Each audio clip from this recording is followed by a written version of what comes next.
Welcome to WANM Sports presents the Coach Willie Simmons Show. I'm your host, Calvin Sykes, and joining me is Family Football Head Coach Willie Simmons. Thank you for joining us yet another week. It's always a pleasure, Calvin. So the Rattlers improved really to an undefeated record in the MEAC play after an overtime win against North Carolina A&T. The tropical storm Nestor kind of delayed the game. So were you concerned that Rattler Nation would come up with the weather conditions? I wasn't concerned that the local community would show up. I know Tallahassee, the Big Bend area, loves Rattler football, and that they would come. I was more concerned about the fans from out of town who had made travel reservations to be here, and felt that we may have had a larger crowd Saturday had we played the game, but still a great crowd, great atmosphere, and Rattler Nation showed up and really helped us out winning this big game. So from the start of the game, it was really competitive, and I want to know, take me through, what was that pregame speech like, with implications of the MEAC and everything on the line in this game? Well, again, we had talked a long time all week about the importance of the game. We knew how big the game was. Obviously, the two top-rated teams in the MEAC going toe-to-toe, first place in the MEAC at stake. And so, the pregame speech was really just go out and play our brand of football.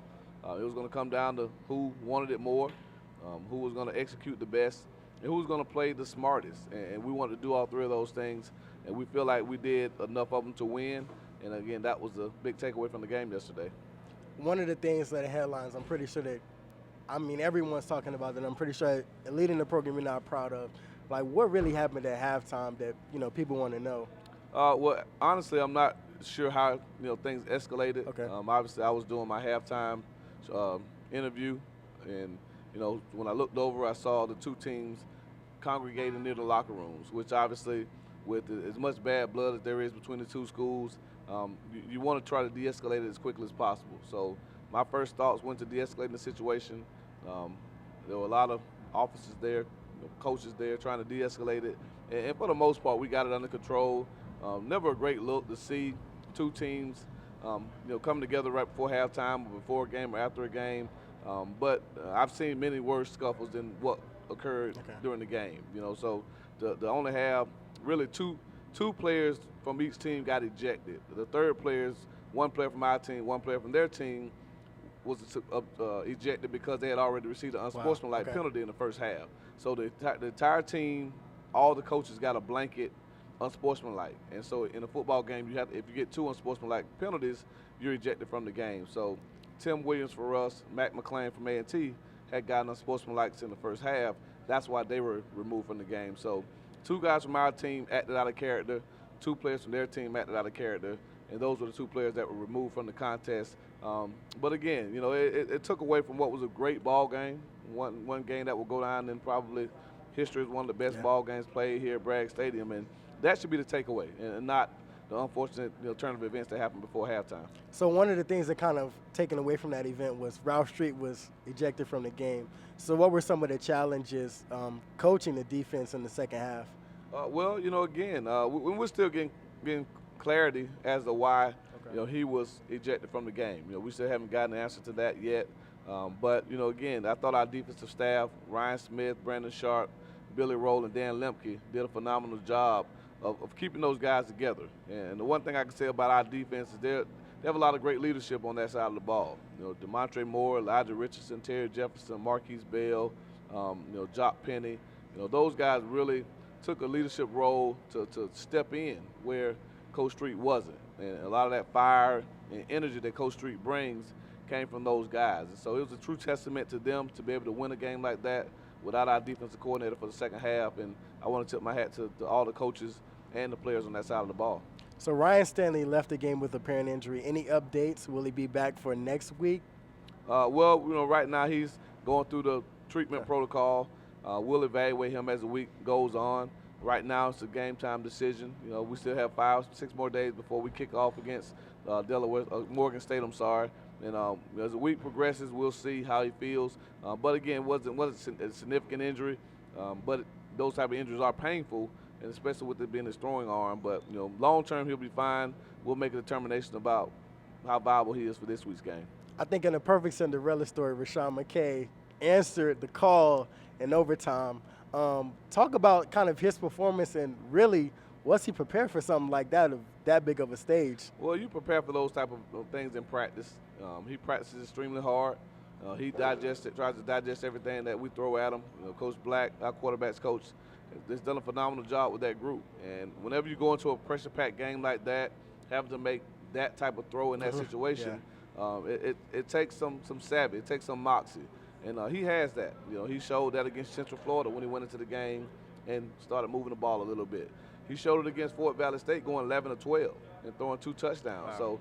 So, he's shown that he can play the game of football, and it was good to give him some early work for him to be able to come into the game yesterday and lead us to victory.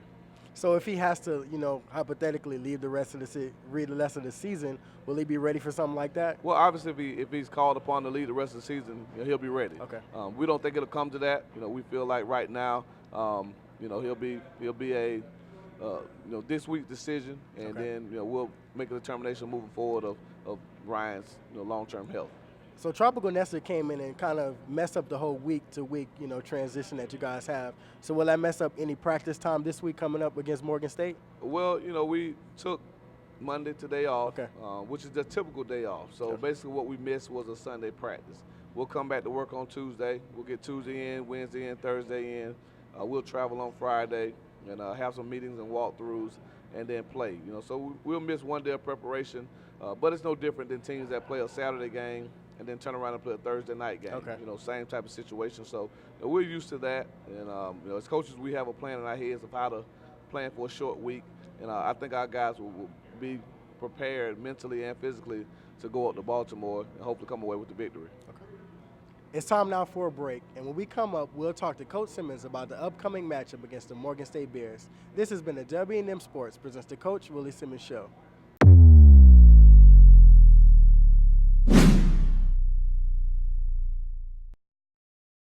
Welcome back. The Rattlers take on Morgan State Bears in Hughes Memorial Stadium. So, Coach, what are your thoughts about playing against Morgan State this week? Well, again, it's early in the week, so we're still game planning. We're still getting a feel for these guys. We've come down off that emotional high from winning, beating A&T, and but it's all about the same type of preparation. Mentally, really getting to know these guys. Our players really understanding what the game plan is in all 3 phases. And then again, us going out and practicing that during the week, getting the timing down, getting all of our keys down to go up and play a solid football game. We feel like we do that if we take care of the football on offense, if we stop the run on defense and create some turnovers, and then have a solid special teams unit that we feel like we can go up and win on their home surface, which in this conference is always tough to win on the road and be a tough challenge for us going up to Baltimore. But again, our guys will definitely be up for the challenge. So Ralph Street is a mastermind when it comes to defense, but last week Morgan State threw 47 times. So can you take me through his mindset of planning for really what is a run-heavy team and they can switch to pass-heavy? So what does that look like when he's trying to decide on how to game plan for both sides of offense? Well, for us, again, it always starts with stopping the run. Okay. And we really want to try to make the team one-dimensional. We don't ever really worry about a team throwing the ball a bunch on us. Because when you drop back to throw the ball that many times, you run the risk of negative plays, sacks, interceptions, things of that nature. So we'll invite close to 50 pass attempts, in the game. What we don't want is for you to be able to establish the ground game. So our defensive mindset always starts and gears around stopping the run. Okay. As long as we do that, we feel like we'll have success on that side of the ball. So it's typically Morgan State this week, previous games, they switch between 2 quarterbacks. So how do you decide on which quarterback to game plan for when you never know who's going to start the day of the game? Well, you try to look at tendencies to see if they're drastically different when they're in the game. And obviously if they are, you kind of have an idea of what they're going to run when each quarterback is in. If they don't change very much as far as their offense, depending on who's in the game, that poses a little bit more of a challenge for you, So again, Coach Street he and his staff will do what they do every week, which is comb through every second of film that they have, get all the tendencies, all the percentages. This is the 8th game of the season, so we should have a lot of good film to study these guys on, and I think we'll have a good game plan regardless of who's in the game. So on average, the Morgan State Bears allow 440 yards, per week. you're an offensive guy. So take me through kind of, not really the game plan, but will anything change week to week when you're facing teams that allow high yards for their defense? Well, we don't necessarily look at what they're giving up Okay. defensively statistically. We look at what we need to do as an offense to be successful and move the football. And that changes week to week based on what type of schemes they have on that side of the ball. And so we feel like if we execute, that we can move the ball against anyone, regardless of their scheme, regardless of how many yards they're giving up. We feel like it's up to us in our execution, our attention to detail. So if we throw and catch, if we throw the ball on time, run crisp routes, communicate up front, hold our blocks, press the line of scrimmage, run with low pass, break tackles, win the perimeter, that the yards, the big plays, the first downs, the touchdowns will come. And that's our emphasis every single week. So we spend more time focusing on us and what we need to do as opposed to necessarily looking at the defense and what they're giving up. When we return, we'll get to know the man behind the headphones. This has been the WANM Sports presents the Coach Willie Simmons Show.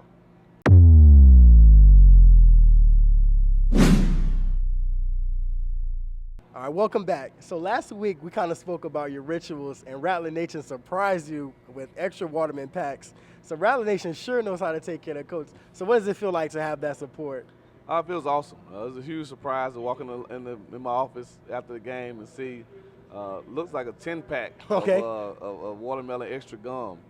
But again, it just shows how much traction this show is getting, how much excitement there is around Rattler football right now. And that's one of the reasons that we do what we do. We want to continue to bring awareness, to bring excitement, to this great institution that we call home. And football has a way of doing that, especially here in the South. And so just thankful to have the best fan base, at this level.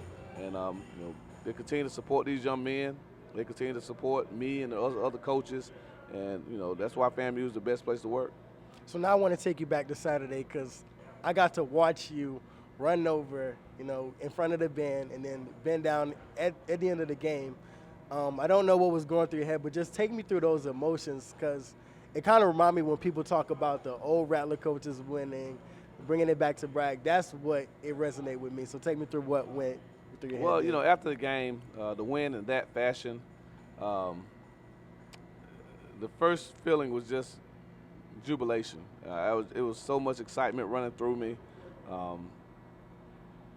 To win the game without our defensive coordinator, with our backup quarterback, in overtime against the #1 team in black college football, just sent all type of emotions through me. So my first thing, I ran onto the field, then ran over to, of course, the student section in the band, jumped on the bench, and just celebrating with them.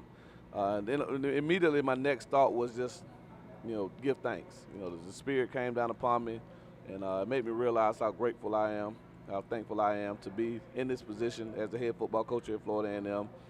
Everything that I've gone through in my life to get me to this point, I just felt the need to give thanks to God. Wow. So I dropped to my knees, just prayed, said thank you, and then got up and Dr. Chipman called me to come to the band and direct the band like he does after big wins. And I was able to do that again. And then after that, of course, hugging friends, family, fans, and post-game interviews. So ton of emotions, everything from just excitement to gratitude to humbleness, you name it. I think I felt a little bit of it all yesterday. Well, because of that win now, it was announced today that you guys leapt to number 20 in the FCS poll. So just tell me, what does that do for someone like you who's changed this program in a matter of just 2 years?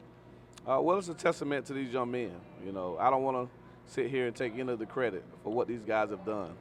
They believed in the plan that we put in place, 2 years ago, a year and a half ago, and they walked that plan out. And they're the ones on the field playing.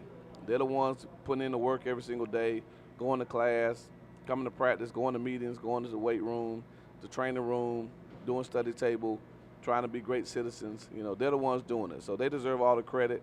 It's an honor to be ranked in the FCS top 20. First time in 10 years this football team has been ranked in the top 25. And again, we know that there's still more work to be done. There's still more football to be played, and all of our goals are still out there in front of us, and that's what we're going to focus on. So we're not going to rest on our laurels. We're not going to look for the pats on the back to say we're in the top 25. We understand we have a huge football game coming up this week against a tough Morgan State football team, and all of our energy and our focus will be towards going to Baltimore and playing the best game that we can possibly play. Coach, I want to wish you best of luck on this week's matchup against Morgan State. And this has been the WANM Presents the Coach Willie Simmons Show.